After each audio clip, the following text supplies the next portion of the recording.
Weite Tungten. Dalam rangka peringatan hari wafat Nabi Kungce ke-2500 yang bertepatan dengan tanggal 18 bulan kedua Kungceli atau 30 Maret 2021, kami mempersembahkan drama peristiwa menjelang hari wafat Nabi Kungce. Drama ini adalah kolaborasi tim sekolah minggu Konghucu Online, Cadre of Confucius, Pakin atau Pemuda Konghucu Indonesia, dan Perkin atau Perempuan Konghucu Indonesia. Mari kita renungkan dan hayati saat-saat sedih yang Nabi rasakan kala itu. Semoga drama virtual ini menggugah kepedulian kita untuk mewujudkan harapan Nabi Kungce dengan karya kebajikan yang nyata.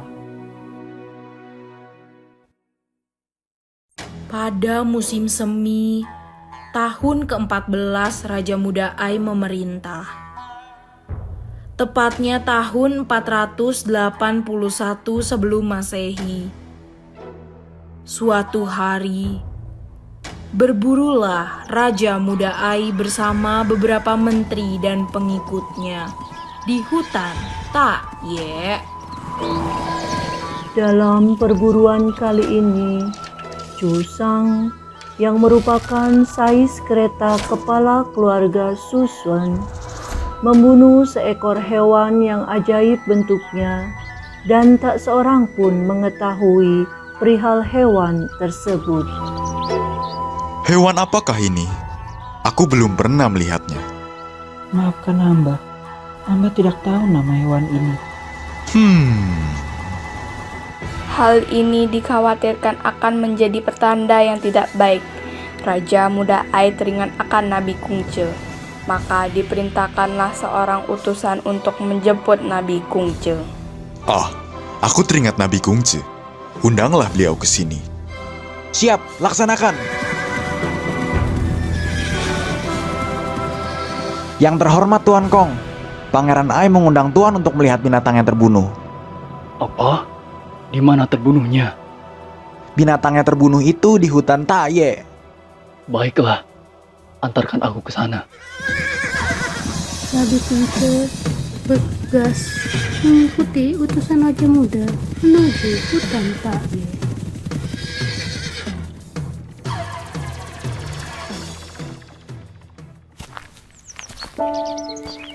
Ketika tiba di hutan dan melihat hewan itu, berserulah beliau dengan suara haru dan tangis. Itulah Cilin. Mengapa engkau menampakkan diri? Mengapa engkau menampakkan diri? Selesai pula lah kiranya perjalananku sekarang ini. Dengan penuh haru, Nabi menyanyikan sebuah lagu. Pada zaman Tang Yao dan Yusun, muncul pesiar Cilin dan burung feng. Kini bukan waktumu. Apa yang hendak kau cari? Cilin, Cilin, sungguh aku bersedih. Pada tahun 480 sebelum Masehi, berita gugurnya Celu dalam pertempuran melawan pemberontak di negeri Wei menambah duka Nabi Kungce. Celu adalah murid Nabi Kungce yang gagah berani, bercita-cita mempunyai kereta berkuda dan pakaian indah berburu ringan. Celu juga menanyakan cita-cita Nabi Kungce. Nabi menjawab, "Aku ingin membahagiakan orang-orang yang sudah lanjut usianya. Bersikap dapat dipercaya kepada kawan dan sahabat, dan mengasuh para muda dengan kasih sayang." Suatu hari, Josya menemui Nabi dan melaporkan kejadian di luar gerbang Lutuan. Guru, Josya melihat ada sorot cahaya merah di luar gerbang Lutuan, dan nampak tulisan yang berbunyi, "Segera bersiaplah, sudah tiba waktumu. Dinasti Zhou akan musnah, bintang Sampu akan muncul, kerajaan Jin akan bangkit, dan terjadilah huru hara. Kitab-kitab suci akan dimusnahkan, tetapi ajaranmu tidak akan terputuskan." Nabi mendengarnya dengan raut wajah kaget dan kemudian berkata, Kalau begitu, segera kumpulkan murid-murid dan siapkan meja sembahyang. Nabi memimpin sembahyang bersama murid-murid dan menghadap ke arah bintang utara, melakukan upacara sembahyang dan membungkukkan diri 3 kali. Lalu Nabi mengacungkan pena yang telah dicelupkan ke dalam tinta merah dan bersabda, Kini telah cukup Ciu menjalankan firman Tian bagi manusia. Ciu pun telah menyelesaikan penyusunan dan membukukan kitab-kitab suci ini. Bila telah tiba waktunya, Ciu telah bersedia kembali ke haribaan Tian yang Maha Esa. Setelah selesai Nabi bersabda, maka nampak awan gelap di sebelah utara, yang tidak lama kemudian berubah menjadi halimun putih. Dan setelah hilang halimun putih itu, tampaklah pelangi dengan kelima warnanya yang indah. Sejak saat itu, Nabi Kungce telah mengakhiri kegiatan keduniawian. Suatu pagi, Nabi Kungce berjalan-jalan di halaman rumah sambil menyeret tongkat yang dipegang di belakang punggungnya. Terdengar Nabi bernyanyi, Taisan runtuh, balok-balok patah, dan selesailah riwayat Sang Budiman. Saat itu, kebetulan Cekung datang menjenguk dan mendengar nyanyian Nabi. Cekung menyambut nyanyian Nabi. Bila Taisan runtuh, apakah yang boleh kulihat? Bila balok-balok patah, di mana tempatku berpegang? Bila Sang Budiman gugur, siapakah sandaranku? Nabi segera memanggil Cekung dan bertanya, Kemarilah. Mengapa engkau terlambat datang?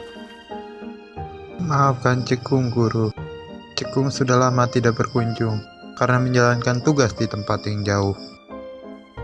Nabi mengajak Cekung masuk. Kemudian Cekung bertanya, Mengapa Guru menyanyi demikian sedih?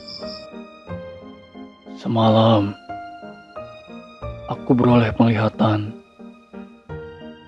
Duduk di antara 2 pilar di dalam sebuah gedung. Ini mungkin karena aku keturunan dinasti Shang atau Yin.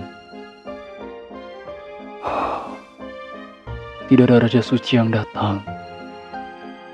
Siapa mau mendengar ajaranku? Kiranya sudah saatnya aku meninggalkan dunia ini. seorang keturunan dinasti Shang bila meninggal dunia, peti jenazahnya disemayamkan di antara 2 pilar rumah.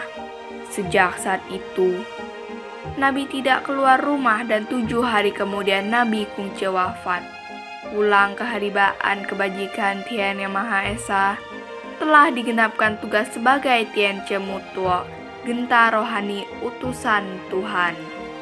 Nabi Kungce wafat pada usia 72 tahun, tepatnya tanggal 18 bulan kedua Kungceli, tahun 479 sebelum Masehi. Nabi Kungce dimakamkan di kota Jiufu, dekat sungai Sesu. Murid-murid melakukan perkabungan besar selama 3 tahun. Setelah usai masa berkabung, mereka saling mengucapkan selamat berpisah dan kembali ke tempat masing-masing. Mereka menangis di hadapan makam sebelum meninggalkan tempat itu. Sebagian dari murid-murid ada yang tetap tinggal di daerah itu, dan hanya Cekung yang masih tinggal dalam sebuah pondok dekat makam sampai 6 tahun. Lebih dari 100 keluarga terdiri atas murid-murid Nabi dan orang-orang negeri Lu bermukim di daerah makam itu. Di tempat itu berubah menjadi sebuah desa yang dinamai Kunglin atau Kampung Nabi Kungce.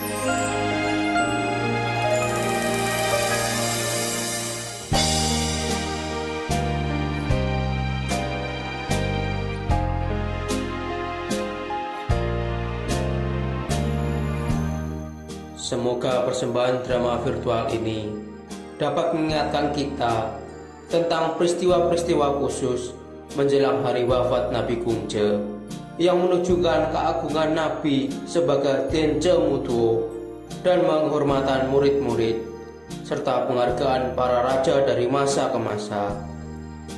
2500 tahun telah berlalu, jarak dan waktu telah memisahkan kita dan Nabi. Namun, masih terdengar jelas nyanyian haru Nabi yang menyayat kalbu. Taisan runtuh, balok-balok patah, selesailah riwayat Sang Budiman. Sietien Cean, Gunung Taisan tetap kokoh, balok-balok tidak patah, ajaran Nabi Kungce tetap abadi hingga kini. Nabi, kami berjanji untuk tekun membina diri dan mengembangkan ajaran suci, serta menjadi seorang cince. Huang I Sangti, Wei Tian Mute. Huang I Sangti, Wei Tian Mute. Sancai. Makam Nabi Kungce juga masih terawat dengan baik. Setiap saat dikunjungi oleh wisatawan dari berbagai negara. Rombongan Matakin selalu berkunjung menjelang peringatan hari lahir Nabi Kungce. Sebagai penghormatan kepada Nabi Kungce, para raja-raja muda berbagai zaman berusaha melestarikan tempat-tempat bersejarah dan mendirikan Kung Miao di Qufu, juga di beberapa kota. Semua jejak sejarah masih terawat dan dapat dikunjungi hingga saat ini. Antara lain Kungce Ku Li Yuan, yaitu kampung halaman Nabi Kungce. Ini adalah rumah Nabi Kungce semasa kecil.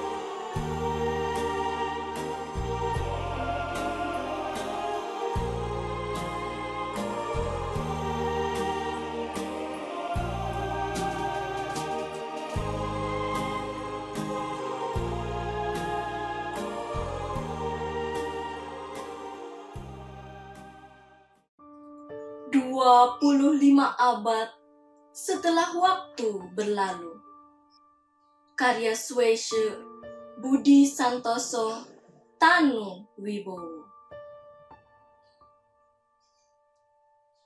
Tepat 2500 tahun lalu, persis di masa akhir zaman Chunju,